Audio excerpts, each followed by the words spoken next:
Be sure to subscribe for your chance to win a custom leather playmat when we hit 2,500 subscribers.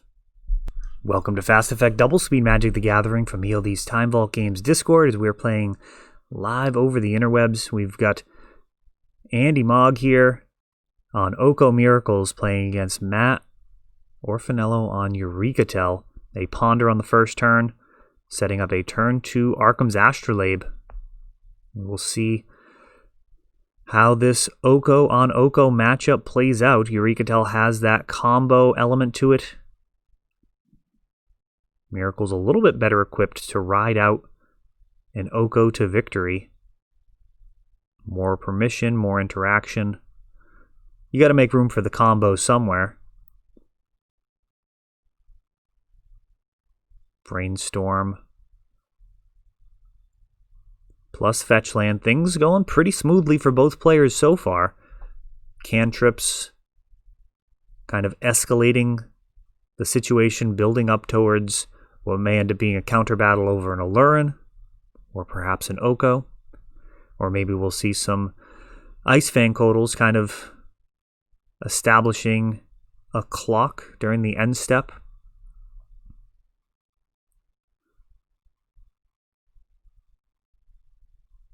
Another tropical island. Euro, the type of card that you can just kind of throw out for the most part unflinchingly in this type of matchup. If it resolves, you gain an advantage. If they counter it, you gain an advantage. Like, the card just does what it needs to do, which is incrementally move you forward. In a control matchup, you're going to get to the point where you've got 3 or 5 cards in the graveyard that you can just exile to escape Euro the second go around.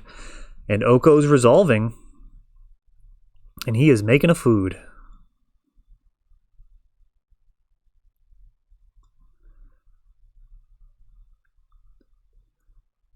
Sadly, the Walking Dead promotion that just came out didn't do anything with food.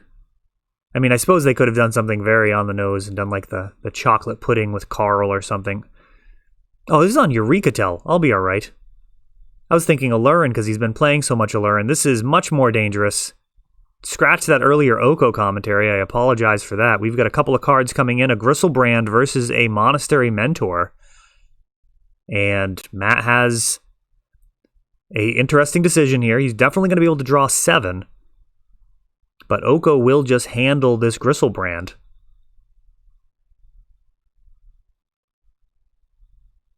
So he's got to be careful with his life total here. He's able to force this through.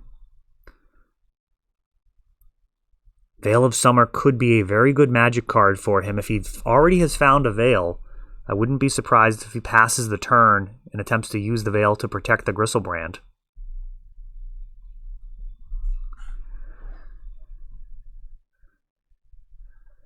A fetch in response for Tropical Island. And there's the Veil of Summer to protect. We've got a Vanilla Counterspell. And another Veil. Ooh. A Swords to Plowshares on Gristlebrand.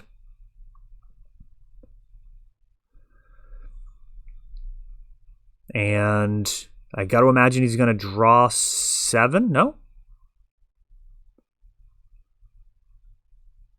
So gaining the life.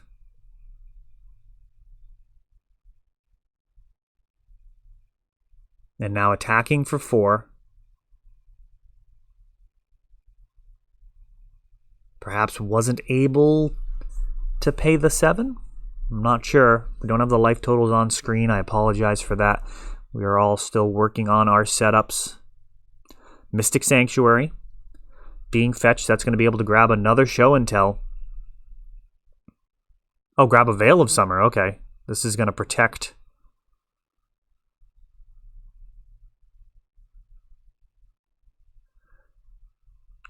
the already existing Show and Tell, and now Omniscience plus Cunning Wish.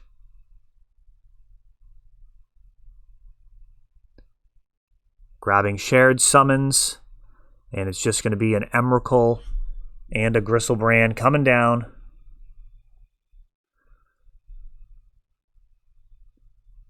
For the extra turn and the Annihilator trigger, and that is going to be enough to move on to the next game. So yeah, I didn't even have the name wrong on the marquee, I just didn't even read it. That is one of the elements of playing the same deck for a few weeks. You can kind of put people on a set of expectations, and you know, if the decks play significantly different, that could really make a difference in how they approach their not their sideboard strategy, but that game one. By game two, the cat's going to be out of the bag. Fidget spinner in the background. Were those like a 2019 thing? I don't remember what year those were actually a big deal. I mean, you still see them around. I think it was 2018. It feels like a little while ago. It wasn't. But this year has a way of making the past feel a bit distant. One of the great things about getting to the table and playing some paper Magic, even though it's over the internet, I'm not going to lie, it is not ideal. We all would rather be playing at the same table with each other, but you know what?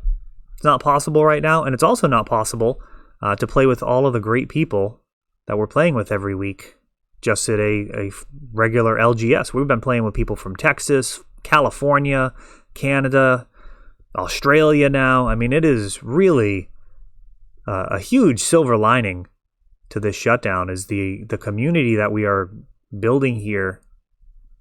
The legacy community in general, but specifically here for ELD's time ball games.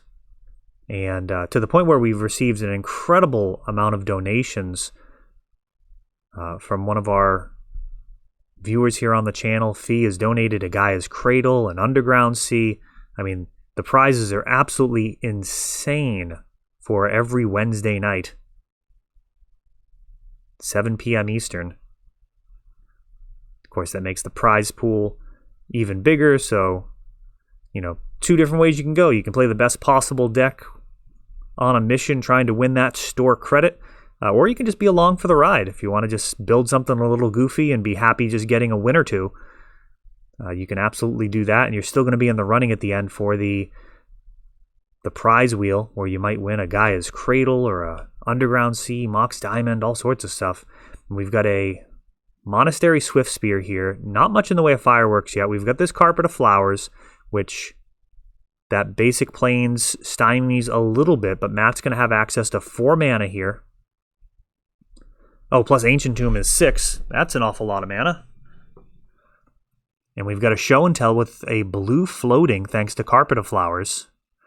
We have a Force of Will, pitching Brainstorm, and Veil of Summer. Looked like Mog was ready to put in a card,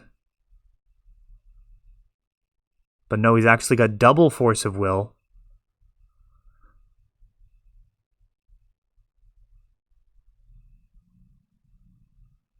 And now an additional Mentor.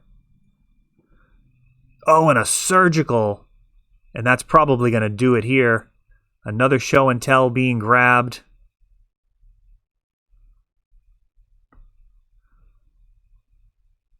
Wow.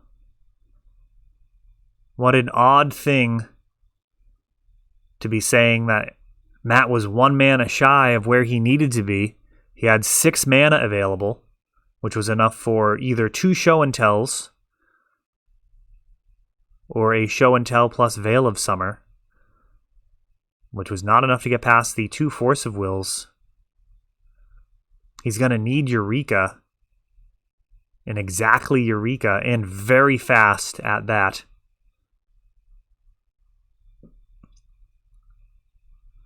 Yeah, there's not going to be any board sweeper in his sideboard that Cunning Wish can grab. Another Carpet of Flowers. A turn too late.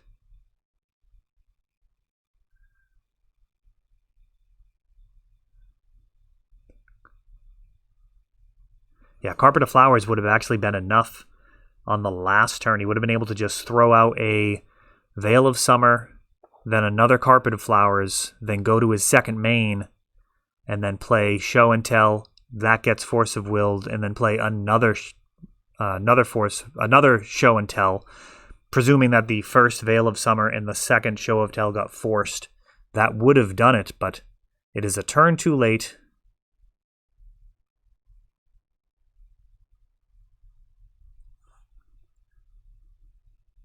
Waiting a turn also perhaps could have been correct, but I mean, difficult to know. That Surgical really the only problem. Any other card, and it would have worked out just fine. We've got a Cunning Wish for Echoing Truth is going to slow the bleeding a little bit, getting rid of those tokens.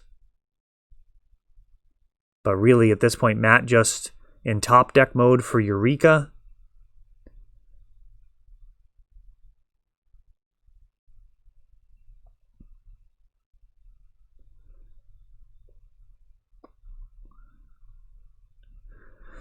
He's 1 mana away from casting Omniscience. That's something.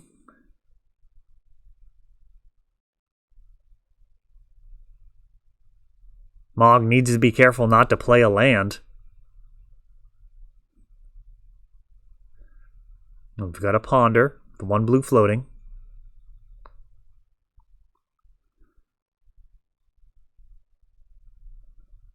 Right now, 9 out of the... I think Omniscience is 10 mana. I don't know. I actually haven't hardcast that thing in a long time.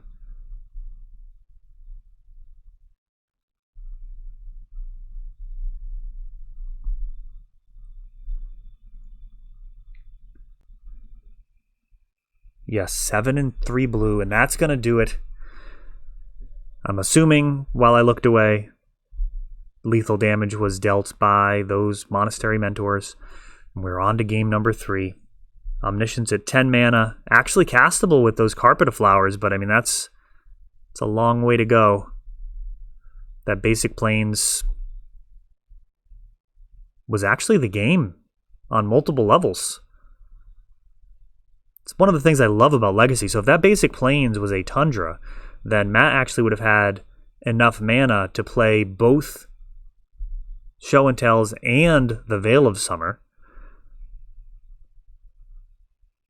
And then on top of that, if it was a Tundra, he would have been able to hardcast the Omniscience. So it's like a decision like that ends up making the difference between victory and defeat. It seems so minor that someone new to the format might just really not think it's that big a deal. But it's actually the difference between winning and losing a lot of the time. That is how Vintage always used to feel. Vintage was always like super small decisions that ended up being the difference between winning and losing. I do think Legacy is usually more cumulative. Usually it's like whoever makes the most good decisions tends to get there, but combo decks do kind of compress the game state down. Certainly for the pilot of the combo deck, errors make a huge difference. But playing against it, if you do make an error, you are very often just punished with an immediate game loss. And Brainstorm here for Eureka Tell. Yeah, I actually don't know what I'd play right now if I was able to play in these Legacy events. Very good problem to have as a store owner. When we were down in like the, 10-ish person range. Like if we had 11 people, I'd play to make it 12. But as it is now, we're, for the most part, far too busy for me to be sleeving it up in the weekly events.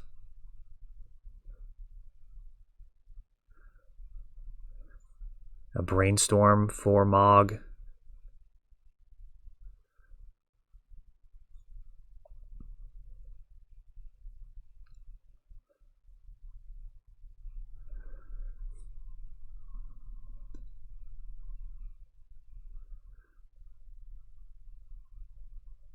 And now a ponder, indicating that he is stuck on 2 lands here. Expect a shuffle if there's not a land there.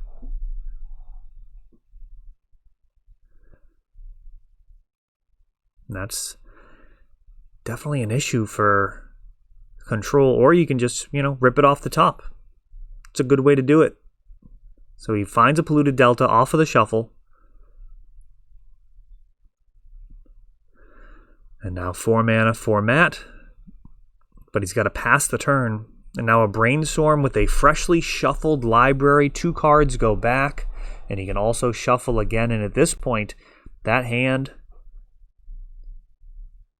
optimized across the cards that he's seen,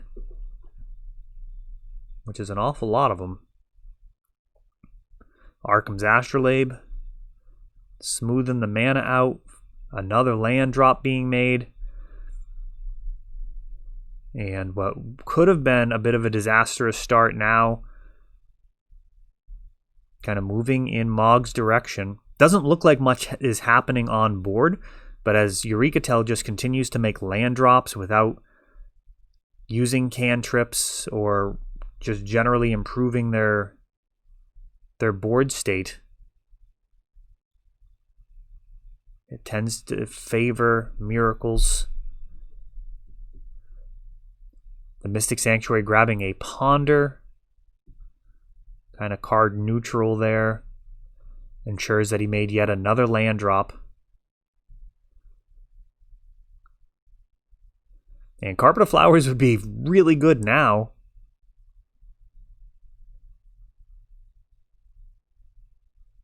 During the end step, we're going to have a Cunning Wish.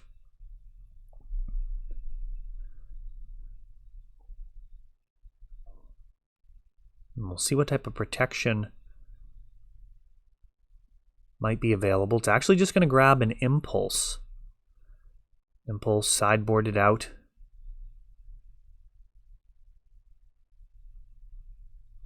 This matchup, it's not super relevant to have access to the Release the Ants kill, as Shared Summons, is going to be good enough in pretty much any conceivable situation. You really want the Release the Ants for decks that necessitate it, like if they have a ETB, that's going to be a problem. And wow, Carpet of Flowers now. Got a...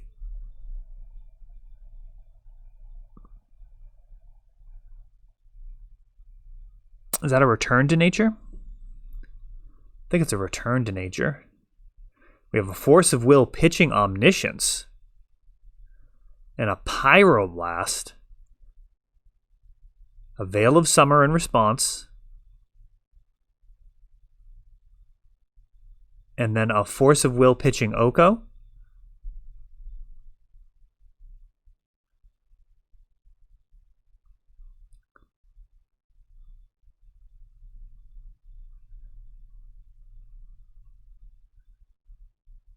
Impulse in response.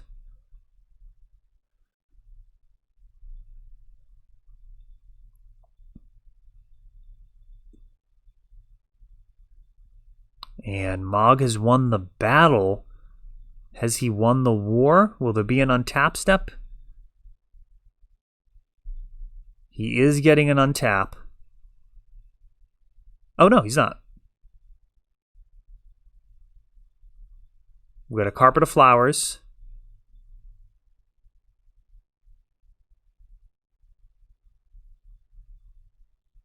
I thought Andy drew a card there. Apparently we are still in that main phase, and now Carpet of Flowers coming down. And it resolves for Andy's turn. He just untaps and passes the turn. Carpet of Flowers triggering, making 6 mana.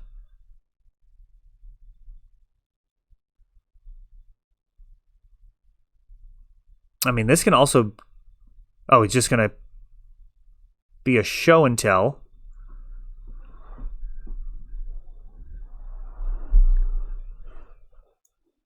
Pyroclasm, or Snapcaster into Pyroblast. Now a Hardcast Omniscience and a Spell Pierce. Spell Pierce counter Omniscience. That is not something you see every day. 6 mana again. And now just casting a Gristlebrand off of the Carpet of Flowers. Veil of Summer being thrown out. Drawing a card and then Hardcast Force. This Carpet of Flowers doing its best to pull Matt to victory, enabling a Hardcast Omniscience and a Hardcast Gristlebrand. But Mog has all the answers so far. And now a Carpet of Flowers of his own.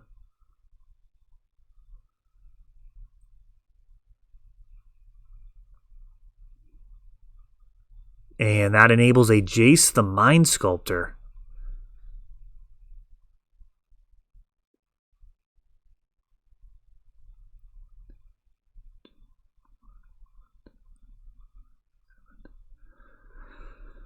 Mystic Sanctuary.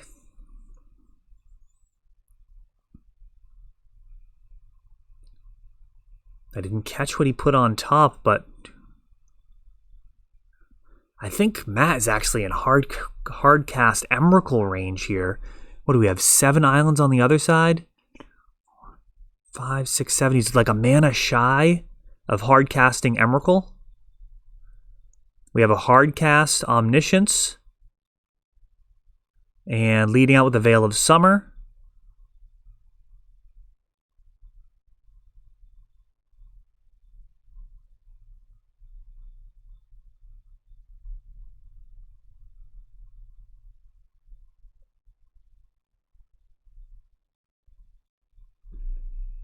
So it was a hardcast Omniscience, hardcast Emrakul off of the Omniscience, but a Return to Nature to destroy the Omniscience. Now Emrakul's return to hand. Veil of Summer, the top card, seen with Jace. A dangerous one, but it's allowed to remain.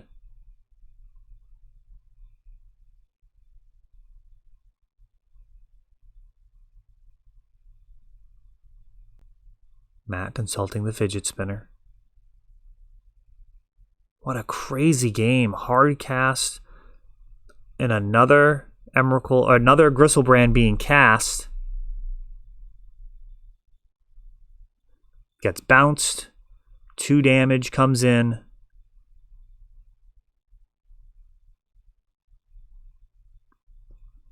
Several bounces left here. We've got a Veil of Summer being cast. And now Omniscience. And now Gristlebrand. Jace bounces the Gristlebrand. 2 damage comes in.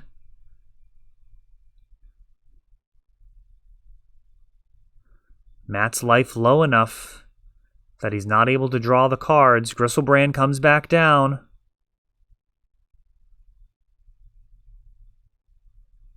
This time he's Force of Willed. And that is going to do it as the Snapcaster damage accumulates to be lethal. What a wild, wild game. I am happy I got to do commentary on that one. Hardcast Gristlebrand's Omniscience. Man, all we needed was the hardcast Emrakul. Maybe that'll be next time. That is all for this one, but don't worry, there is a lot more. You can check out our older videos, and we're always putting out new videos from ELD's Time Vault Games in Bellingham, Massachusetts. If you want to help the channel, of course, you can like, subscribe, share, tap that notification bell so you can know the next time our new videos come out. Thanks for watching.